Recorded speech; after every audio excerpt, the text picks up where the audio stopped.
सो सबसे पहले मैं स्टार्ट करता हूँ how to run your program on mobiles. My first topic will be how to run your programs on mobile. तो मैं तो मोबाइल पे नहीं करके दिखाने वाला हूँ, लैपटॉप पे करूंगा, but same process will be available for mobile. आपको क्या करना है, गूगल क्रोम ओपन करना है और यहाँ डालना है सी ऑनलाइन कंपाइलर। मैंने इसकी लिंक ऑलरेडी गूगल क्लासरूम पे डाल दी है। C online compiler link already Google classroom पे दे दी है मैंने। ठीक है, तो जैसे ही आप ये करोगे पहला ही ऑप्शन आता है। लिंक चैट बॉक्स में भी एक बार दे देता हूँ। गूगल क्लासरूम ने व्हाट्सएप पे लिंक ऑलरेडी शेयर कर दी है, तो मैं यहाँ से चैट बॉक्स में भी ये लिंक डाल देता हूँ सभी के लिए। तो मैक्सिमम यूजर मोबाइल से यूज करने वाले हैं, तो उनको ये लिंक काम आएगी। ठीक है, ऑनलाइन gdb.com ऐसा ये सी लैंग्वेज का कंपाइलर है एक। लेकिन ये ऑनलाइन कंपाइलर अपने नॉर्मल कंप्यूटर से कुछ कुछ चीजें सपोर्ट नहीं करती है। ठीक है, तो उस हिसाब से आपको थोड़ा ध्यान देना पड़ेगा। अब देखिए यहाँ पे प्रोग्राम कैसे टाइप करना। इन्होंने जो टाइप करके रखा है उसको आप डिलीट कर सकते हो, कोई प्रॉब्लम नहीं। ये पूरा डिलीट भी टाइप करके रखा, डिलीट भी कर दिया तो भी चलेगा। फॉर एग्जाम्पल मैं प्रोग्राम करके दिखाता हूँ एडिशन ऑफ 2 नंबर। तो आपको लिखना है hash include stdio.h। Please mute रखिए मोबाइल।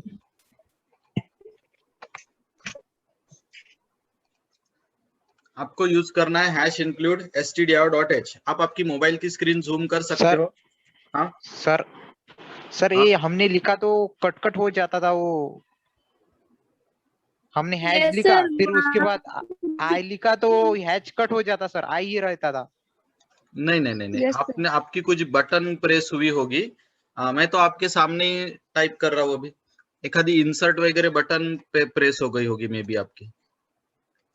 ठीक है, देखते हैं ना, एक बार मैं फिर से ट्राई करके बताता हूँ ये प्रोग्राम होने के बाद, डोंट वरी। ठीक है, तो अभी मैंने टाइप किया हैश इंक्लूड stdio.h। conio.h के पीछे मत लगिए, ये ऑनलाइन कंपाइलर है। कुछ ऑनलाइन कंपाइलर conio.h को सपोर्ट नहीं करते, तो conio.h के पीछे लगिए भी मत। अब अगर आप एक minute,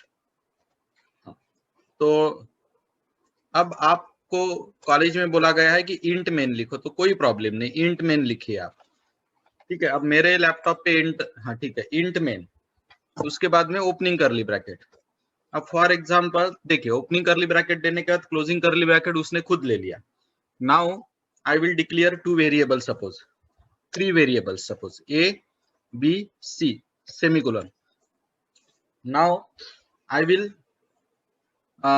type suppose scanf, you know it is a input statement. I want to input 2 value, पहली वैल्यू %d, दूसरी value %d।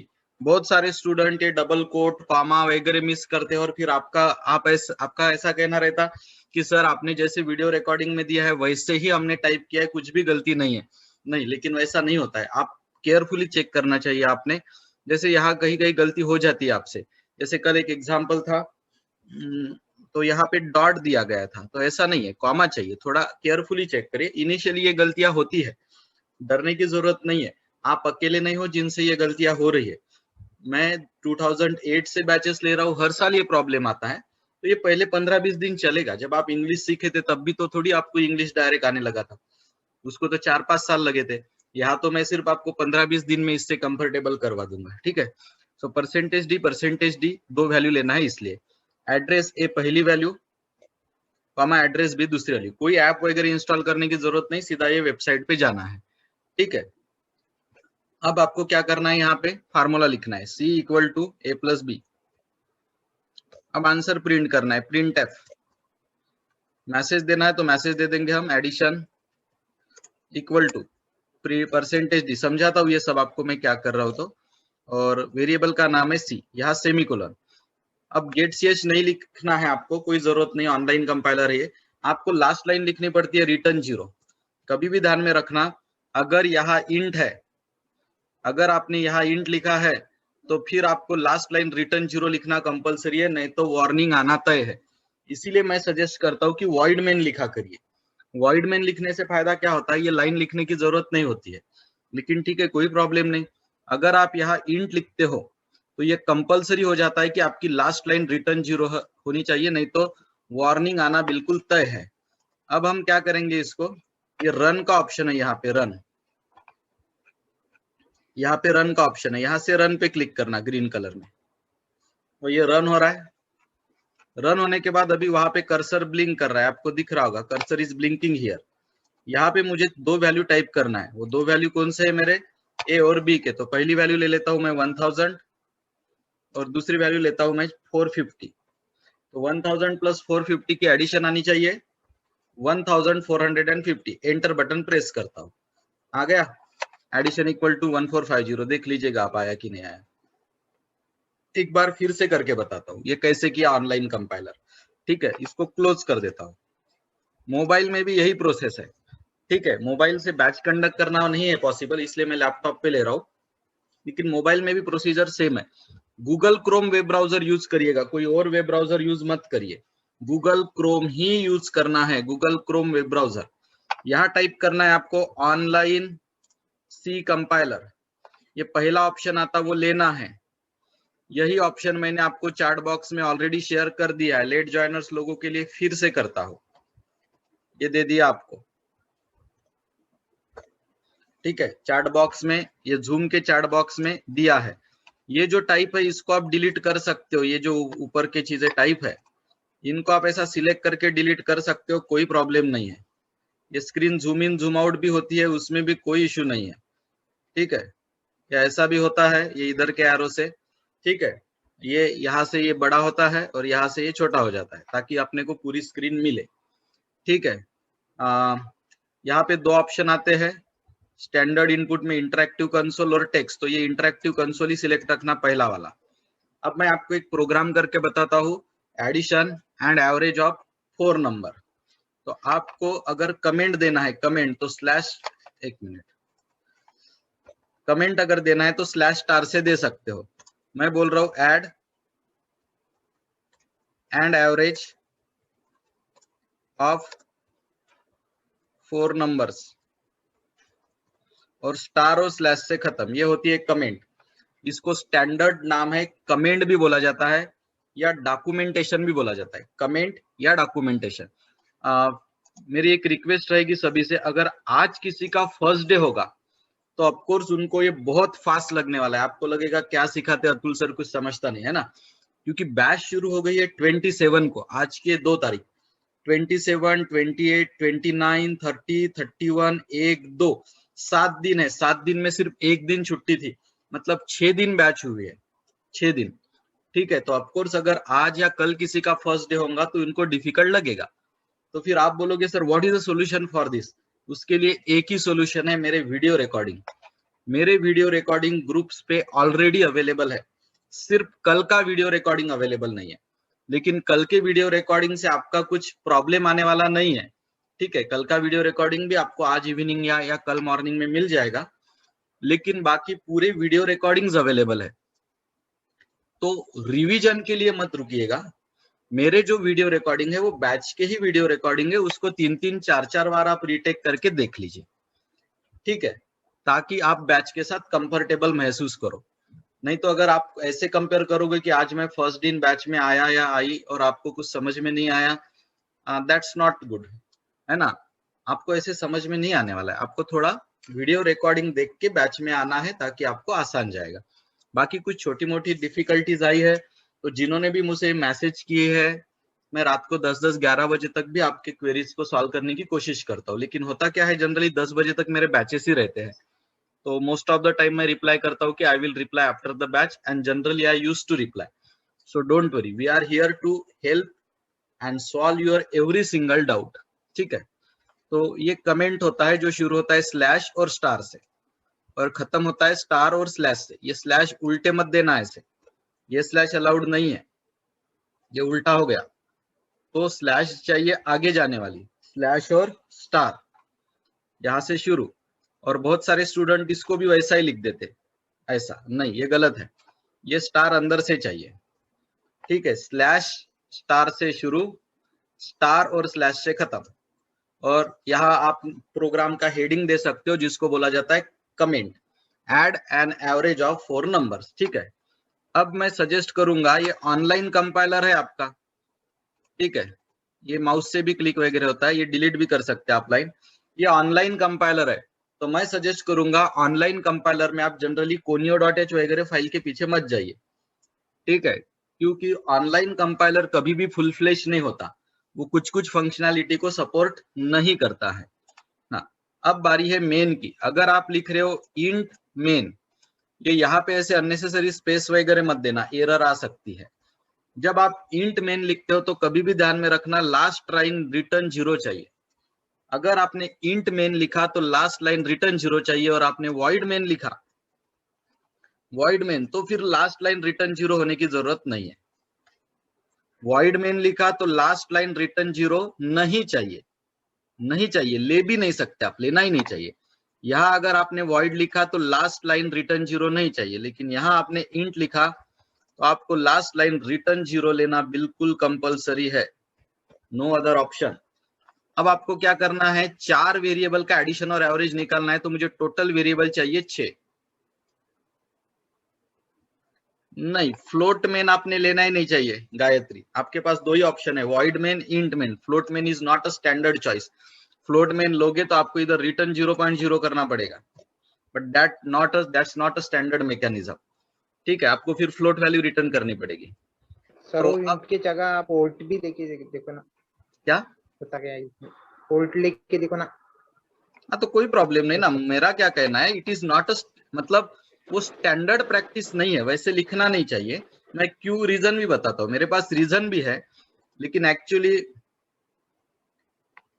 Okay, no issue.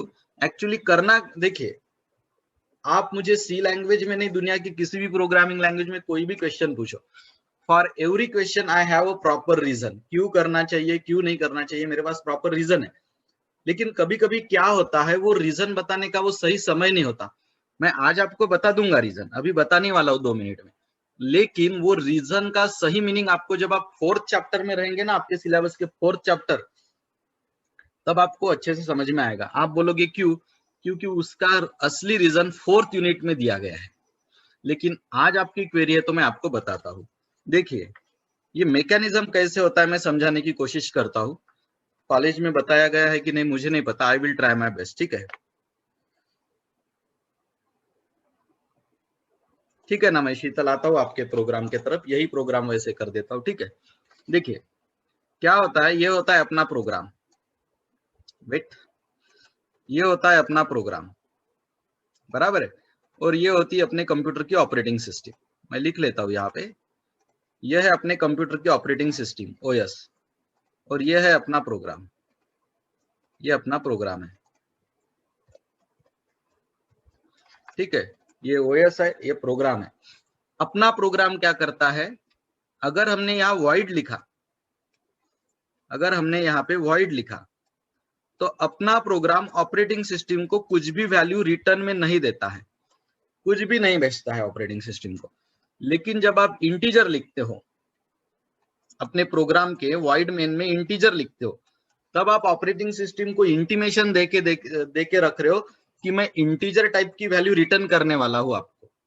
मतलब मैं प्रोग्राम खत्म होने के बाद आपको एक इंटीजर टाइप की वैल्यू आपके पास भेजूंगा, ऐसा मैं इंटीमेशन मेरे ऑपरेटिंग सिस्टम को दे रहा हूं। अब आपने ऑपरेटिंग सिस्टम को बोल के रखा है कि मैं इंटीजर टाइप की वैल्यू देने वाला हूं करके, तो ऑपरेटिंग सिस्टम वेट करती कि आपका प्रोग्राम कब खत्म होने वाला है और आप कब इंटीजर वैल्यू भेजते। ये वैल्यू भेजी तो फिर ऑपरेटिंग सिस्टम आपको कुछ नहीं बोलती, लेकिन आपने इंट मेन लिख के तो रख दिया लेकिन वैल्यू भेजी नहीं। वैल्यू भेजी नहीं मतलब आपने इधर तो इंट मेन लिख लिया, यहाँ तो इंट मेन कर लिया, लेकिन यहाँ रिटर्न 0 दिया ही नहीं। मतलब आपने ऑपरेटिंग सिस्टम को बोला था मैं पार्टी देने वाला हूँ बर्थडे की, लेकिन पार्टी तो दी ही नहीं। आपको इधर एक वैल्यू भेजना था लेकिन आपने तो वैल्यू भेजी ही नहीं। तो ऑपरेटिंग सिस्टम आपको वार्निंग देके बोलता है कि आपके फंक्शन ने वैल्यू रिटर्न करनी चाहिए थी लेकिन आपने वैल्यू रिटर्न नहीं की। अब ऐसी वार्निंग ना मिले इसलिए आपको क्या लिखना पड़ता है, लिखना पड़ता है रिटर्न 0, रिटर्न 0। अब रिटर्न 0 का मतलब क्या होता है, 0 का मतलब होता है ऑपरेटिंग सिस्टम में कि मेरा मतलब फॉर एग्जांपल आप किसी से फोन पे बात कर रहे हो, फोन पे बात होने के बाद आप बोल रहे हैं हाँ ठीक है चलो अपनी बात हो गई है, मैं फोन रख रहा हूँ। मतलब आपका फोन रखना ये नॉर्मल है, आपकी बातचीत हो गई इसलिए आप रख रहे हो। और दूसरा सिनारियो क्या हो सकता है, आप फोन पे बात कर रहे हो और एब्रप्टली फोन बंद हो गया, रख दिया आपने, कुछ नहीं बोला मैं रखने वाला हूँ रखने वाले, कुछ भी नहीं, डायरेक्ट ही रख दिया। तो अगले वाले को क्या लगेगा, कुछ हुआ तो नहीं, ठीक है, कहीं कुछ हुआ तो नहीं होगा। अब अचानक से फोन बंद हो गया, वो टेंशन में आ जाएगा उधर। बस सेम ऑपरेटिंग सिस्टम का होता है। जब आप जीरो वैल्यू रिटर्न करते हो तो ऑपरेटिंग सिस्टम को आप सिग्नल देते हो कि मेरा प्रोग्राम एक्यूरेटली बंद हुआ है, टेंशन लेने की कोई जरूरत नहीं, मैं खुद फोन रख रहा हूँ, ठीक है। लेकिन जब आप रिटर्न जीरो नहीं करते हैं, कोई दूसरी वैल्यू रिटर्न करते हैं जैसे 1 2 3 4 कुछ भी, तो आप ऑपरेटिंग सिस्टम को इंफॉर्मेशन देते हो कि कुछ तो भी प्रॉब्लम हुआ है इसलिए मेरा प्रोग्राम बंद हुआ है। I am in trouble, that's why my program has ended. It's not a normal end, it is accident end. फिर से समझाता हूँ, तीन चीजें समझाना है मुझे आपको, तीन। कौन सी तीन समझाता हूँ, यह है आपका प्रोग्राम और यह है आपके लैपटॉप की ऑपरेटिंग सिस्टम। जब आप मेन के सामने वॉइड लिखते हो, वॉइड, तब आप ऑपरेटिंग सिस्टम को पहले ही बता के रख रहे हो कि मैं कुछ भी रिटर्न करने वाला नहीं हूं, राह देखने की जरूरत नहीं है, मैं कुछ फोन वोन करने वाला नहीं हूं कि मेरा प्रोग्राम कंप्लीट हो गया करके। तो ऑपरेटिंग सिस्टम भी बिल्कुल टेंशन नहीं लेती। ऑपरेटिंग सिस्टम को भी पता है प्रोग्राम ने पहले ही बोल के रखा है वॉइड, प्रोग्राम अपने को कुछ भी वैल्यू रिटर्न करने वाला नहीं है। तो ऑपरेटिंग सिस्टम उस वैल्यू के लिए वेट भी नहीं करती और कुछ वार्निंग मैसेज भी नहीं देती, क्योंकि आपने पहले ही ऑपरेटिंग सिस्टम को बोल दिया वॉइड। वॉइड मतलब मैं कुछ भी आपको रिटर्न करने वाला नहीं हूं। तो ऑपरेटिंग सिस्टम आपके लिए वेट भी नहीं करती, कोई वार्निंग भी नहीं देती। लेकिन जब आप मेन के सामने इंट लिखते हो, मतलब आप ऑपरेटिंग सिस्टम को बता रहे हो कि मेरा प्रोग्राम जब खत्म हो जाएगा ना, तब मैं इंटीजर टाइप की वैल्यू आपको भेजूंगा एज अ सिग्नल।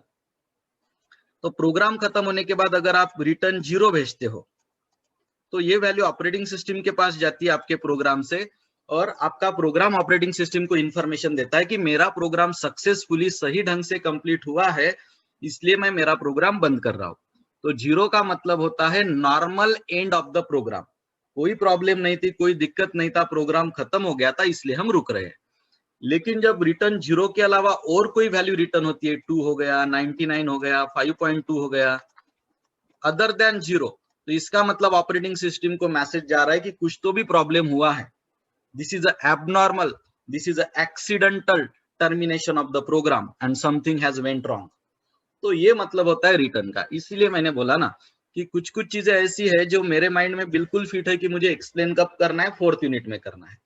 लेकिन शायद मैं आज आपको एक्सप्लेन नहीं करता तो आपको ये लगता था अरे अतुल सर को आता ही नहीं होगा इसलिए तो नहीं हो रहा है ना। तो आप आपके क्वेश्चन पूछते रहिए, मैं आपको जस्टिफिकेशन देता रहूंगा कि कौन सी चीज सीखने का कौन सा सही समय है ना। तो यहाँ जब आप इंट लिख रहे हो, मतलब आपने ऑपरेटिंग सिस्टम को बोल के रखा है कि मैं इंटीजर टाइप का सिग्नल दूंगा तुमको कि मेरा प्रोग्राम अच्छे से खत्म हुआ कि एक्सीडेंटली खत्म हुआ। तो अच्छे से खत्म हुआ ये दिखाने के लिए आपको क्या लिखना चाहिए नीचे, रिटर्न जीरो। रिटर्न जीरो लिखने का, लास्ट लाइन में रिटर्न जीरो लिखने का मतलब यह है कि आप ऑपरेटिंग सिस्टम को बोल रहे हो कि मेरा प्रोग्राम कंप्लीट हो गया है, इसलिए सही तरीके से मैं प्रोग्राम को बंद कर रहा हूं, मेरे प्रोग्राम में कुछ प्रॉब्लम नहीं है ये, या कोई एक्सीडेंटली बंद नहीं हुआ है, मैंने खुद बंद किया है, ऐसा इसका मतलब होता है। सो इसीलिए मैं बोल रहा हूँ स्टैंडर्ड प्रैक्टिस दो ही है, एक तो वाइड लिखिए नहीं तो इंट लिखिए। सो फ्लोट लिखना is not a standard mechanism, but लिखा है तो लिख सकते हो आप। यहाँ फ्लोट लिख रहे हो तो आपने बोला है ऑपरेटिंग सिस्टम को कि फ्लोट वैल्यू रिटर्न करूंगा, तो ऐसे केस में आपने फिर 0.0 रिटर्न करना चाहिए float, but that's not a standard practice, so you should go with int. ठीक है, अब आपको थोड़ा बहुत समझ में आया होगा, बाकी 4th यूनिट में समझा दूंगा, ठीक है, don't worry. So you keep on asking the question, I will definitely solve your doubts. अब मुझे लेना है 4 नंबर्स, तो मैं ले लेता हूं A B C D, comma दीजिएगा, फुल स्टॉप मत देना। और मुझे एडिशन करना है तो मैं ले लेता हूं ऐड, और एवरेज के लिए ले लेता हूं एवीजी। तो मैंने टोटल वेरिएबल लिए है 6, A B C D, add और एवीजी। आखिरी में सेमीकोलन है, बाकी बीच बीच में कॉमा है। इंड का मतलब होता है कि आपके वैल्यू में फ्रैक्शनल पार्ट नहीं रहेगा, मतलब 3 अलाउ है, 3.14 अलाउ नहीं है, 15 अलाउ है, 15.9 अलाउ नहीं है। इंड का मतलब होता है फ्रैक्शनल पार्ट नहीं चाहिए हमें, डेसिमल पॉइंट नहीं चाहिए, क्वांटिटी इंटीजर चाहिए। ऑनलाइन कंपाइलर में CLR, SCR, conio.h, getch के पीछे मत लगिएगा। conio.h भी मत यूज करो, CLR, SCR भी मत यूज करो, getch भी मत यूज करो। फिर से रिक्वेस्ट है, जिन्होंने 2-4 दिन लेट बैच ज्वाइन किए वो मेरे वीडियो जरूर देखें, उससे आपको बहुत फायदा होगा और डाउट्स क्लियर होंगे। ठीक है, और आगे बढ़ते हैं हम। अब मुझे क्या करना है, 4 नंबर इनपुट लेना है। तो इनपुट लेने के लिए लिखना पड़ता है स्कैनफ। मुझे 4 नंबर इनपुट लेना है तो %d मुझे 4 बार लिखना पड़ेगा। डी का मतलब होता है डेसिमल इंटीजर। मेरे जो चारों वैल्यू है ABCD वो इंटीजर है, इसलिए मैं 4 बार %d लिख रहा हूँ। ये बराबर डबल कोटेशन के अंदर चाहिए और बाद में चाहिए कॉमा। पहली वैल्यू मेमोरी एड्रेस A पे स्टोर होगी, दूसरी वैल्यू मेमोरी एड्रेस B पे स्टोर होगी, तीसरी वैल्यू मेमोरी एड्रेस C पे और चौथी वैल्यू मेमोरी एड्रेस D पे। ये जो आपको एंड वाला सिंबल दिख रहा है इंग्लिश का, ये ऑरेंज कलर वाला एंड, इसको बोला जाता है मेमोरी एड्रेस। तो मैं बोल रहा हूँ कंप्यूटर को कि पहली वैल्यू A के मेमोरी एड्रेस पे रखिए, दूसरी वैल्यू B के मेमोरी एड्रेस पे, तीसरी C के मेमोरी एड्रेस पे और चौथी D के मेमोरी एड्रेस पे। ऐसे मैं इंटीमेशन दे रहा हूँ मेरे कंप्यूटर को। अब बारी आती है एडिशन करने की। फार्मूला है add equal to A plus B plus C plus D, और एवरेज का फार्मूला है AVG equal to add divided by 4। Divide का साइन यही अलाउ है, वो मैथमेटिक्स वाला अलाउ नहीं है। अब बारी है आंसर डिस्प्ले करने की। तो मैं लिखता हूं print F ADDITION addition equal to, अब इंटीजर है तो एडिशन भी इंटीजर ही आएगा, इंटीजर अगर है तो एडिशन भी इंटीजर आएगा। तो इंटीजर के लिए लिखना पड़ता है %d, और वेरिएबल का नाम है अपने, अगर आपको याद होगा तो वेरिएबल का नाम है ऐड, या सेमीकोलन। और एक प्रिंट एफ ले लेते हैं दूसरे वैल्यू के लिए, प्रिंट एफ एवरेज चाहिए। ये सब मोबाइल यूजर्स के लिए है, जिनके पास लैपटॉप नहीं है वो ये टेक्निक यूज कर सकते हैं ऑनलाइन वाली। और वेरिएबल का नाम है AVG। खत्म हो गया प्रोग्राम। रन करना है तो यहाँ से रन बटन पे क्लिक करना, वो कंपाइल हो रहा है प्रोग्राम। यहाँ कर्सर ब्लिंक कर रहा है, यहाँ मुझे 4 वैल्यू देना है, मैं 4 वैल्यू दे देता हूँ 10, 20, 30, 67। 4 वैल्यू दे दिए। अब बता, एंटर बटन प्रेस करता हूँ तो आंसर आ गया। आप नीचे देख सकते हो यहाँ पे addition equal to 127, average equal to 31। Answer एक ही लाइन पे आया है, क्यों? 2 लाइन पे क्यों नहीं आया आंसर? स्लैश नहीं यूज किया, स्लैश नहीं है। ये एवरेज का जो देखिए, अब जो न्यू स्टूडेंट होंगे उनको ये तो समझ में आ रहा है ना कि old student are giving the answer, means समझ रहा है सबको, है कि नहीं? थोड़ा आप पेशेंस से वीडियो बार बार देखिए इनिशियली 8-10 दिन में। ये एवरेज का जो ए है ना, उसके सामने मुझे लिखना पड़ता है /n। यन की डायरेक्शन किधर है देखो, स्लैश की पीछे वाली स्लैश है वो। और अब अगर आप रन करोगे फिर से वो आपको 4 वैल्यू पूछेगा। ये 4 वैल्यू है, पहली वैल्यू दे दी मैंने 100, दूसरी देता हूँ 250, तीसरी देता हूँ 60, नेक्स्ट वैल्यू देता हूँ 90। अब एंटर बटन। अब आपको आंसर 2 लाइन पे दिखेगा। ये थोड़ा स्क्रॉल हो गया, ये देखिए एडिशन 500 आई है, एवरेज 125 आया है। अब यहाँ पे जब आप इनपुट दे रहे थे तब एक आधा मैसेज भी आप दे सकते हैं। While giving the input, you can also give the message. Message कैसे देना है देख लीजिए। मैसेज ऐसे देना है, यहाँ पे आप लिखोगे, ये स्कैनफ है ना, उसके ऊपर एक मैसेज दे देना आपने, प्रिंट एफ इनपुट 4 नंबर्स, ऐसा मैसेज दे देना आपके मन से। और यहाँ सेमीकोलन से स्टेटमेंट को बंद करना मत भूलिएगा। और अब रन करिएगा तो आपको मैसेज दिखेगा। आ गया मैसेज। अभी तक यहाँ मैसेज आ रहा था क्या? असा मेसेज येत होता का आतापर्यंत नंबर इनपुट करा म्हणून? आज नव्हता येत कारण आपण दिला नव्हता, आणि दिला तर आता येतो आहे।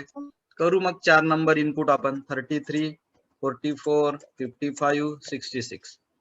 एंटर। आ गया एडिशन 198, एवरेज 49। इतना आसान है। अब एक क्वेश्चन डाला है शीतल ने, Sheetal Patel in the chat box, write a program to calculate the multiplication of 4 floating number. ये फ्लोटिंग नंबर का मल्टीप्लीकेशन का प्रोग्राम करके बताता हूँ, इसी को एडिट करता हूँ। चलिए ताकि आपको अच्छे से समझ में आ जाए। तो यहाँ पे आप, सर, हाँ बोलिए। अगर जब हमने प्रोग्राम में वैल्यू डाले तो डायरेक्टली रन करने के बाद डायरेक्टली आंसर आ जाएगा ना? बिल्कुल बिल्कुल, फिर आपको स्कैनअप की जरूरत नहीं है। हाँ, यस, ओके सर। वैसा भी कर, आई गॉट योर पॉइंट। मैं वैसा भी करके बताता हूँ 2-3 मिनट के बाद, ठीक है, डोंट वरी। तो देखिए, आप जो भी लोग कंप्यूटर ब्रांच के होंगे, इलेक्ट्रॉनिक्स ब्रांच के होंगे, पॉलिटेक्निक या इंजीनियरिंग के होंगे, एक बात ध्यान रखना, इलेक्ट्रॉनिक्स हो, कंप्यूटर हो, कोई भी ब्रांच हो, आप पॉलिटेक्निक में हो, आप इंजीनियरिंग में हो, मैक्सिमम चांसेस है कि आपको जॉब मिलेगा सॉफ्टवेयर सेक्टर में। आप आपके सीनियर से पूछ लेना, 90% लोग सॉफ्टवेयर कंपनियों में प्लेस होते हैं। और हम लोगों के लिए प्रोग्रामिंग एक पैशन रहना चाहिए। आपको मैथमेटिक्स या आपको कोई फिजिक्स, केमिस्ट्री, ये सब्जेक्ट अब कोई काम में नहीं आने वाले, आप टेक्निकल ब्रांच में आ गए तो। नॉट इवन मैथमेटिक्स, बस ये सेमेस्टर मैथ है, then no use of math, ठीक है। Programming should be your passion. अपनी एक एरर आती है तो हमें रात भर नींद नहीं आनी चाहिए कि why this is error, how to solve it. Okay, you should search YouTube, Google, ऐसा क्यों हो रहा है ना। So it's very good branch. Rutuja is asking, sir, is floating point number and decimal number? No. देखिए, decimal integer number ऐसे रहते हैं 10, 15, ये डेसिमल है। और फ्लोटिंग पॉइंट नंबर ऐसे रहते हैं 10.3, 15.9, लाइक दिस। अगर ऐसा डेसिमल पॉइंट है बीच में तो इसको बोला जाता है फ्लोट। और ऐसे होल नंबर है जिसमें कोई फ्रैक्शनल पार्ट डेसिमल पॉइंट नहीं है तो उसको बोला जाता है डी। डी यानी डेसिमल इंटीजर और एफ यानी फ्लोट। अब मैं करके दिखाता हूँ फ्लोट के लिए। मुझे क्या करना है, शीतल का क्वेश्चन जो आया है उसमें कि मुझे मल्टीप्लीकेशन ऑफ 4 फ्लोट नंबर का करना है। तो मैं यहाँ पे पहले चेंज कर लेता हूँ मेरा हेडिंग। हेडिंग में मैं लिखता हूँ मल्टीप्लीकेशन ऑफ 4 फ्लोट नंबर्स। ये हेडिंग है। हेडिंग कैसा भी लिखिए, कोई प्रॉब्लम नहीं है, ठीक है। मैंने अगर हेडिंग ऐसा भी लिखा, multiplication of 4 number and let's have dinner, कोई प्रॉब्लम नहीं, बिल्कुल चलेगा। ये मैसेज अपने लिए होता है कंप्यूटर को, ये जो भी आप स्लैश स्टार और स्टार स्लैश के बीच में लिखते हो उसका कंप्यूटर से कोई लेना देना नहीं। Multiplication of 4 float number and let's have a dinner लिखा तो भी चलेगा विदाउट एनी एरर। तो ये मैसेज अपने लिए होता है, अपने मन से लिखिए। तो मैंने मैसेज दिया है मल्टीप्लीकेशन ऑफ 4 फ्लोट नंबर्स।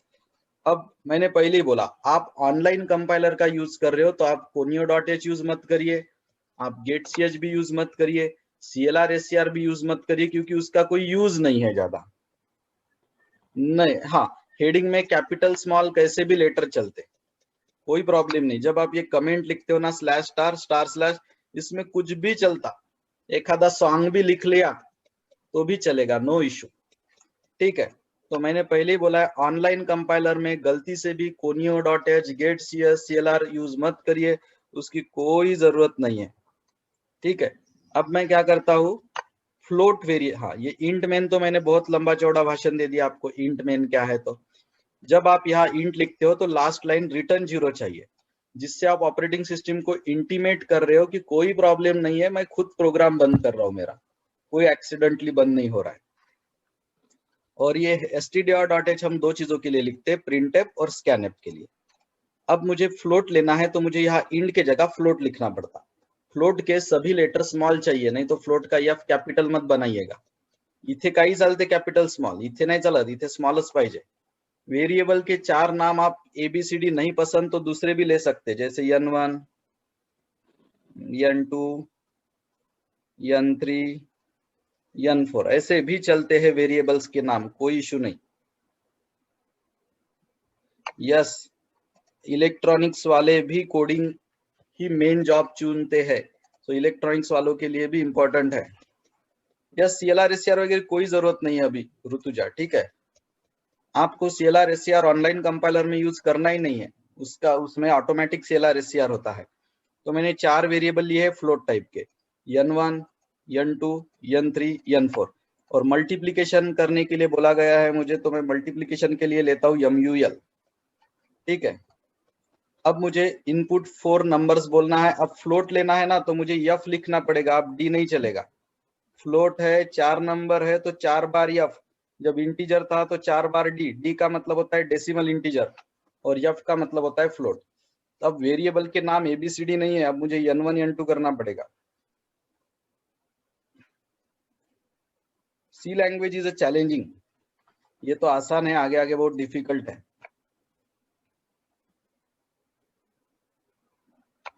अगर आपको फ्लोट वेरिएबल यूज करना है तो आपको यहाँ पे परसेंटेज F लिखना पड़ता। हाँ, एक आधा वेरिएबल अगर इंटीजर होगा तो आप उस जगह के लिए परसेंटेज D लिख सकते हो। ये हमने कल कवर किया था, अगर याद होगा तो। मान के चलिए इसमें से अगर N2 इंटीजर होता तो मुझे यहाँ पे परसेंटेज D लिखना पड़ता था, ये वाले सेकंड वाले में, बाकी सब परसेंटेज F रहता था। अब मल्टीप्लीकेशन के लिए फार्मूला ऐसा है, MUL इक्वल टू, वेरिएबल के नाम अभी ABCD नहीं रहे, N1 हो गए। मल्टीप्लाई के लिए स्टार का सिंबल देना पड़ता है, मल्टीप्लीकेशन का सिंबल अलाउड नहीं है। Give the symbol of star, it will act as a multiplication. N4 हो गया, ये हो गया मल्टीप्लीकेशन। अब मुझे डिस्प्ले करना है। अब मुझे 2 प्रिंटफ की जरूरत नहीं है, एक प्रिंटफ से ही मेरा काम हो जाएगा। ठीक है, मल्टी। अब फ्लोट है तो परसेंटेज F चाहिए और वेरिएबल का नाम है MUL। Now I will run it, it is compiling. ये मैसेज आ गया, इनपुट 4 नंबर। मैं नंबर्स टाइप कर रहा हूँ। N1 है 10, N2 है 5, N3 है 6, N4 है 12 और मल्टीप्लीकेशन आ गया 3600 is a multiplication. Yes, integer and decimal mean same. Integer और डेसिमल इंटीजर दोनों सिनोनिम है। Integer and decimal integer both are synonym. तो देखिए क्या हो रहा है, यहाँ पे समझने की कोशिश करिए। अब अगर मान के चलिए कि N4 इंटीजर चाहिए मुझे ये N4 जो है वो इंटीजर चाहिए। 1 मिनट रुकिए प्लीज, एक फोन है।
Okay, sorry for disturbance. There was a call from the one of the sir, so I cannot avoid.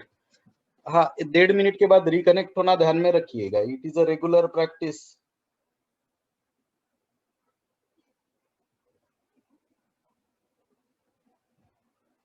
Okay, it is a regular practice of reconnecting after 40 minute, क्योंकि zoom का 40 minute का ही period होता है free licence में। तो यहाँ पे अगर मेरा कहना ये था कि अगर मैं एक वेरिएबल इंटीजर ले लेता हूँ N4। अब मेरे केस में क्या हो रहा है, N1 N2 N3 फ्लोट है, लेकिन N4 इंटीजर है। तो मुझे यहाँ क्या करना पड़ेगा पता है क्या, N4 के जगह पे परसेंटेज D डालना पड़ेगा। देखिए N1 N2 N3 के लिए बराबर F है, लेकिन N4 के जगह पे बराबर परसेंटेज D है, क्योंकि वो इंटीजर है। दिस इज आल्सो अलाउड, कोई प्रॉब्लम नहीं है। अभी देखिए, मैं पहली वैल्यू फ्लोट देता हूँ 10.5, दूसरी वैल्यू फ्लोट देता हूँ, तीसरी वैल्यू फ्लोट देता हूँ और लास्ट वैल्यू में इंटीजर दे देता हूँ। एंटर। तो भी आंसर आता है, कोई इश्यू नहीं है। एक बार फिर से समझाता हूँ ये प्रोसेस कैसी है। इसको क्लोज क्या करना है, मोबाइल वालों को सीधा गूगल क्रोम ओपन करना है, Google Chrome web browser use करो और यहाँ टाइप करना है सी ऑनलाइन कंपाइलर और ये पहिला ही लिंक लेना है। इतकं करू नये विसरलेच तर चॅट बॉक्स मध्ये दिलंच आहे, परत देतो आहे। ठीक है, आपका कॉलेज अगर शुरू हो गया होगा तो उसमें आप कंपेयर कर लो कि कॉलेज में कैसे पढ़ाया जा रहा है और हम किस तरह से ले रहे। डेफिनेटली हम कुछ ना कुछ तो अच्छा कर ही रहे होंगे। ये जो ऊपर जो कमेंट, यस थैंक यू, ये जो ऊपर जो आपको स्टार स्टार वाला कमेंट दिख रहा है, ऐसे सिलेक्ट करके डिलीट भी कर सकते हैं और रहने देना है तो रहने भी दे सकते हैं। अब मैं एक ऐसा प्रोग्राम लूंगा जिसमें हम इंटीजर और फ्लोट को मिक्स करने की कोशिश करेंगे। जसं आपण काय करू आता, 2 इंटीजर नंबर आणि एक फ्लोट नंबर यांचं मल्टिप्लिकेशन करू। 2 इंटीजर आणि एक फ्लोट किंवा 2 इंटीजर 2 फ्लोट। ओके, अब देखिए कमेंट शुरू होता है स्लैश और स्टार से, कमेंट शुरू होता है स्लैश और स्टार से। हम क्या करने वाले हैं, मल्टीप्लिकेशन ऑफ 4 नंबर्स, तो इसको बोलते हैं कमेंट। कमेंट में ये स्लैश की डायरेक्शन ध्यान में रखना, slash star star slash, multiplication of 4 numbers. ये बीच में का डिलीट कर देते हम। ये stdr.h 2 चीजों के लिए यूज होता है, प्रिंटफ और स्कैनफ। ऑनलाइन कंपाइलर में 3 चीजें अवॉइड करिए। आप conio.h मत लिखिए, आप clr मत लिखिए, आप getch मत लिखिए, क्योंकि ये चीजें ऑनलाइन कंपाइलर में ऑटोमेटिक हो ही जाती है, आपको लिखने की जरूरत नहीं है। अब मैंने पहले ही बोला है, अगर आप यहाँ पे इंट मेन लिखते हो तो लास्ट लाइन रिटर्न 0 चाहिए, और यही आपने इंट के जगह अगर यहाँ void डाल दिया, void, तो फिर लास्ट लाइन आपको रिटर्न 0 लेने की कोई जरूरत नहीं है। अब मुझे क्या करना है, मुझे ऐसे करना है कि 2 नंबर इंटीजर लेना है, 2 नंबर फ्लोट लेना है। तो मैं क्या करता हूँ, n1 n2 इंटीजर ले लेता हूँ। n1 n2 क्या ले लिया मैंने, इंटीजर, और नीचे n3 n4 फ्लोट ले लेता हूँ। n1 n2 are integer quantity जिसमें डेसिमल पॉइंट अलाउ नहीं है, और n3 n4 is a float quantity जिसमें पॉइंट में डेसिमल पॉइंट में वैल्यू अलाउड है।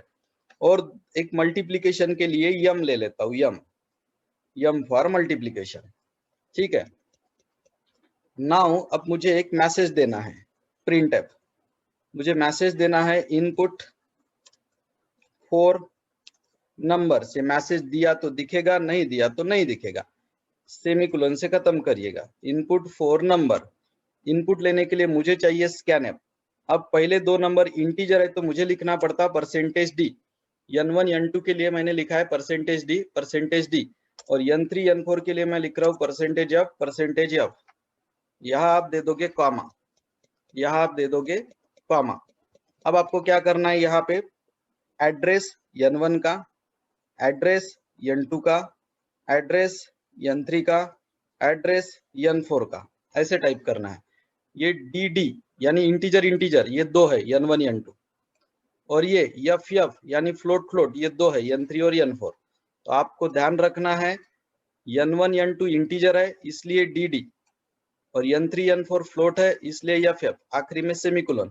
इस साइन का मतलब होता है एड्रेस, मतलब मैं कंप्यूटर को बोल रहा हूँ कि मुझे ये मेमोरी एड्रेस पे मुझे वो 4 वैल्यू लेना है। अब मुझे करना है मल्टीप्लिकेशन के लिए वेरिएबल का नाम है यम, तो मुझे करना पड़ेगा यम n1 star n2 star n3 star n4। Multiplication का मतलब होता है star, star symbol is compulsory.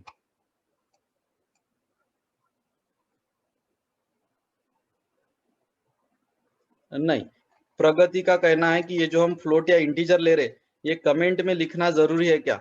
बिल्कुल लिखना जरूरी नहीं है। मैं तो यहाँ बोल देता हूँ IPL is going to start from 9th April, तो भी चलेगा, कोई एरर आने वाली नहीं है। ठीक है, अब हम आंसर को डिस्प्ले कर देते हैं। डिस्प्ले करने के लिए अपने को चाहिए प्रिंटफ। मैसेज हमेशा डबल कोटेशन में दीजिए। मैसेज दे दिया मैंने MUL, मैसेज कुछ भी दे सकते हो, कॉमा, वेरिएबल का नाम है यम, इधर है सेमीकोलन। अब आपने इंट मेन तो लिखा नहीं है, आपने लिखा है वॉइड मेन, वॉइड लिखा है ना इधर, तो अब रिटर्न 0 की जरूरत नहीं है। रन कर लीजिएगा इसको। ये पूछ रहा है आप, इसने वार्निंग दी है अपने को, ठीक है देने दो वार्निंग, देख लेंगे। सर वो मल्टीप्लिकेशन के आगे सर, इक्वल साइन दिया और त्याला वो address फिगर आ गया सर। प्रिंट के आगे कुछ भी नहीं लिखा है percentage yes print multiplication, print of 10 number हाँ सर। फ्लोट। मल्टीप्लिकेशन के आगे हाँ हाँ हाँ, वेरी गुड, लिखा। वेरी यस यस, यहाँ मैंने फ्लोट के लिए ओके ओके, वेरी गुड, समझ में आ गया मुझे। ऐसे एरर आता है तो स्टॉप कर देने का पहले इसको, ये स्टॉप बटन रेड वाली, अब टाइप करने का। यफ नहीं लिखा था मैंने, आंसर फ्लोट आने वाला है ना तो यफ चाहिए, वेरी गुड। अब रन। अब आ रहा है इनपुट 4 नंबर, पहले 2 नंबर इंटीजर लेना है, 12 इंटीजर 56 इंटीजर, दोनों इंटीजर। क्यों? क्योंकि n1 n2 इंटीजर थे। अब आप फ्लोट ले सकते हो, 7.4 7.1, एंटर, आ गया आंसर। ते 35,306.88 आंसर आला, ठीक है। सो इस तरह से ये होता है। गायत्री का कहना है कि कमेंट क्यों देना पड़ता है। कमेंट एक एक्सप्लेनेटरी सेंटेंस होता है जिससे हमें पता चलता है कि ये चीज क्या। फॉर एग्जाम्पल आप कमेंट यहाँ पे भी लिख सकते हो, कहाँ पे बताता हूँ। अगर मुझे यहाँ पे कुछ कमेंट लिखना है, आप यहाँ पे भी कमेंट लिख सकते हो। ऐसे आप बोल सकते हो दीज आर इंट वैल्यूज, तो कमेंट को हम रिमार्क बोल सकते हैं, रिमार्क, ठीक है। किसी भी चीज को एक्सप्लेन करने के लिए आप कमेंट लिख सकते हो, आप यहाँ पे भी कमेंट लिख सकते हो। Print F is output statement, comment is a remark. हा सर कमेंट कुठे बी चालते का? कुठेही चालते। आता तेच ना, कसं आहे, इतकं व्हास्ट आहे सी लँग्वेज की रोज थोडं थोडं थोड्या थोड्या नवीन नवीन गोष्टी येतील, आहे ना। आता ह्या कमेंट कुठे पण लिहू शकतो हे सांगणं आपली सध्या प्रायोरिटी नव्हती। आपली प्रायोरिटी काय होती, तुम्हाला प्रोग्राम मध्ये थोडं मास्टर करायचं, मग ह्या एक्स्ट्रा गोष्टी शिकायच्या। असं हळूहळू हळूहळू आपण नवीन नवीन गोष्टी शिकू, काही तुमच्याकडून क्वेरीज येतील। कमेंटचा मेन एम आहे की it is use to give the explanation of that particular statement, उसको कमेंट बोलते हैं, रिमार्क बोलते हैं, ठीक है। ऐसे लिख सकते हैं आप। अब इसको रन करिए, कोई प्रॉब्लम नहीं, बिल्कुल रन हो जाएगा। ये देखो, पहली वैल्यू इंटीजर, दूसरी वैल्यू इंटीजर, तीसरी वैल्यू फ्लोट, चौथी वैल्यू फ्लोट, आला आंसर 245.70। सर, ते सर, आपण मल्टिप्लिकेशन मध्ये मध्ये पर्सेंट एफ यूज करतो, त्या जागी इंटिजरचा समजा नाही यूज करू शकता? करू शकतो। इथे का? इथे हा सर। तर मग याच्यासाठी तुम्हाला यम इंटीजर घ्यावं लागेल ना। तुम्ही यम व्हेरिएबल काय घेतलाय तुम्ही, फ्लोट, म्हणून तिथे एफ पाहिजे। यम जर इंटीजर असता तर डी लिहिलं असतं। कमेंट नहीं लिखा तो भी चलता, बिल्कुल कोई इश्यू नहीं है। कमेंट नहीं लिखना है, मत लिखिए। अगर आप फर्स्ट 2 दिन में प्रेजेंट होंगे तो पहले 2 दिन में जो प्रोग्राम मैंने लिखे उसमें कमेंट लिखा ही नहीं था, बराबर है कि नहीं। ये यहाँ पे मैंने यफ इसलिए लिखा है क्योंकि ये जो मेरा यम वेरिएबल है ये फ्लोट है, इसलिए मैंने यफ लिखा है। वो इंटीजर होता तो मैं डी लिखता था, बराबर है। हाँ, अब थोड़ा आपको, हाँ बोलिए, बिल्कुल पूछिए। सर वो यम हम इस इंटीजर में नहीं ले सकते क्या फिर? ले सकते, लेकिन फिर आपको जो आंसर 245.70 आना चाहिए था ना, वो आंसर सिर्फ 245 आ जाएगा, 0.70 आएगा नहीं फिर, बराबर है ना। तो वो एक्यूरेट आंसर नहीं रहेगा फिर। हाँ ओके, सर। हाँ 1 मिनट रुकिए, मैं फाइनल। हाँ बोलिए बोलिए। Sir, if we had written void main, means if we had written int main, so means यहाँ पे अगर हमने मतलब वो जो लास्ट हम लिखते थे int main में means 0 लिखते थे ना, तो अगर वो लिखा तो फिर एरर आएगा क्या सर? बिल्कुल आपने लिखना ही नहीं चाहिए। आपने क्या बोला है ऑपरेटिंग सिस्टम को कि मैं कुछ भेजने वाला नहीं हूं, तो आप भेजेंगे क्यों फिर? आपने पहले ही वॉइड बोल दिया है ना, तो कुछ मत लिखिए। अगर आपको रिटर्न 0 लिखना है तो ऊपर इंड करना पड़ेगा, वो मिसमैच हो जाएगा ना फिर। आपने ऑपरेटिंग सिस्टम को बोला कुछ और किया कुछ और, ऐसा हो जाएगा। यहाँ अगर इंट लिखते हो तो ही नीचे रिटर्न 0 लिखे, यहाँ वॉइड लिखा तो फिर नीचे रिटर्न 0 मत लिखिए, ठीक है। Okay sir. हाँ, तो अभी मैं थोड़ा, ये तो हो गया ऑनलाइन जो मोबाइल से काम करेंगे उनके लिए। अब बारी है कि सी लैंग्वेज इंस्टॉल कैसे होती है। मेरे लैपटॉप में ऑलरेडी इंस्टॉल है, लेकिन मैं कंट्रोल पैनल से उसको हटा देता हूँ। गायत्री, आपके मोबाइल, आपके लैपटॉप में अपडेटेड वर्जन नहीं है। आपके लैपटॉप में जो फ्रेमवर्क चाहिए 4.7 वो नहीं है, इसलिए आपके लैपटॉप में इंस्टॉल नहीं हो रहा है। आप इंटरनेट से उसको प्रॉपरली लैपटॉप को अपडेट के लिए लगा दीजिए रात भर, ताकि वो नेक्स्ट डे हो सकेगा। एक मिनट, प्रोग्राम्स कहाँ गए? हाँ, मैं सी लैंग्वेज इंटरनेट पे कनेक्ट रखा तो ऑटो अपडेट अगर ऑन कर दिए तो हो जाता है वो। एक मिनट, मैं ये मेरे लैपटॉप में इंस्टॉल करके बताता हूँ आपको। एक मिनट, मैं सेकंड ईयर को मैसेज, फाइनल ईयर को मैसेज करता हूँ यार, उनका क्लास शुरू हो गया। एक minute, today no Android batch.